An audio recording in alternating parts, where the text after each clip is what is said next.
Maligayang pagbabalik kapatid, sa video ito ay ipagpapatuloy natin ang pagtalakay tungkol sa mga gawain ni Satanas upang tayo ay linlangin sa katotohanan at hindi natin masunod ang mga salita ni Kristo, kung sa gayoy hindi maligtas sa pagdating ni Panginoong Kristo dito sa ating mundo. At nais ko pong malaman nyo na lahat ng aking sinasabi ay mababasa ito sa Ang Dakilang Pag-asa, Chapter 32, na ang kanyang title ay, Ang Mga Bitag ni Satanas. Now sit back and relax. Hello mga kapatid, ngayon ay ipagpapatuloy na natin i-expose ang mga bitag ni Satanas sa ating mga tao upang hindi tayo niya maging alipin dahil hangad ni Satanas na sirain ang mga salita ng Diyos. At ito ang layuning hinahangad na may sigaw ni Satanas. Wala nang ibang higit niyang ninanais maliban sa sirain ang pagtitiwala sa Diyos at sa kanyang salita.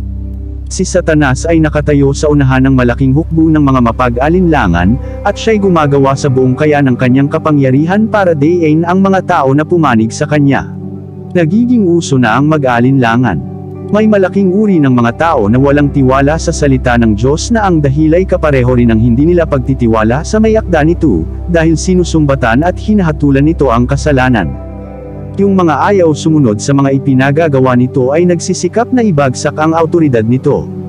Binabasa nila ang Biblia, o kaya ay pinakikinggan ang mga turo nito ayon sa paliwanag mula sa banal na pulpito, para lamang hanapan ng mali ang kasulatan o ang sermon. Hindi iilan ang naging mga walang relihiyon para lamang ipangatwiran o ipagdahilan ang kanilang sarili sa pagpapabeya sa tungkulin. Ang iba na may nakikiugali sa mga prinsipyong mapag-alinlangan dahil sa kapalaluan at katamaran.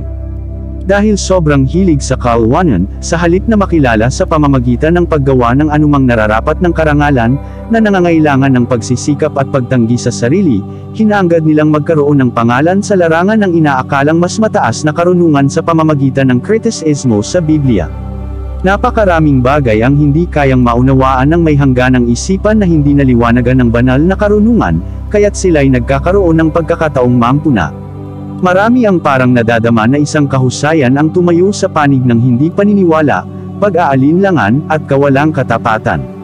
Subalit sa ilalim ng pagpapakita ng kaprangkahan ay matutuklasan na ang mga ganyang tao ay pinakikilos ng tiwala sa sarili at pagmamalaki. Marami ang naliligayahang makakita sa kasulatan ng anumang makakalito sa isipan ng iba. May mga papuna-muna at mga ngatwiran para sa panig ng mali, dahil gusto lamang makipagtalo. Hindi nila napapagtanto na sa ganong paraan ay isinasalabad nila ang kanilang sarili sa bitag ng maninilo. Ngunit dahil lantaran ng nakapagpahayag ng di paniniwala, kanilang nadarama na dapat nilang panindigan ang kanilang opinyon. Dahil dito'y nakikiisa sila sa mga hindi makadiyos at isinasara para sa sarili ang mga pintuan ng paraiso.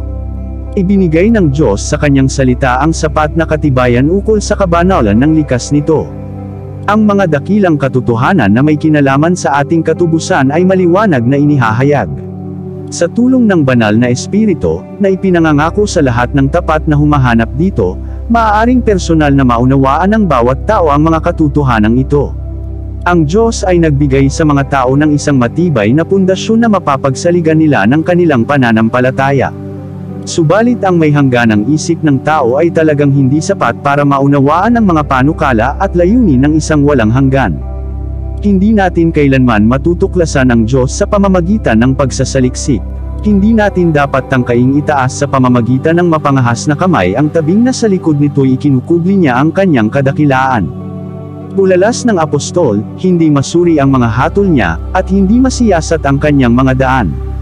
Roma Kapitulo 11 versikulo 33. Gayunman ay mauunawaan naman natin ang mga pakikitungo niya sa atin, at ang mga moibong kumikilos sa kanya, upang makita natin na kasama ng walang hanggang kapangyarihan ang walang hanggang pag-ibig at kahabagan.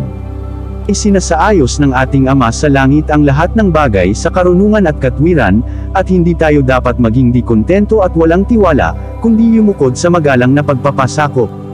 Kanyang ihahayag sa atin ang lahat niyang layunin hanggat para sa ikabubuti natin ang malaman ito, at ang lampas na dyan ay dapat nating ipagkatiwala sa kamay na pinakamakapangyarihan sa lahat, at sa pusong puspos ng pagmamahal.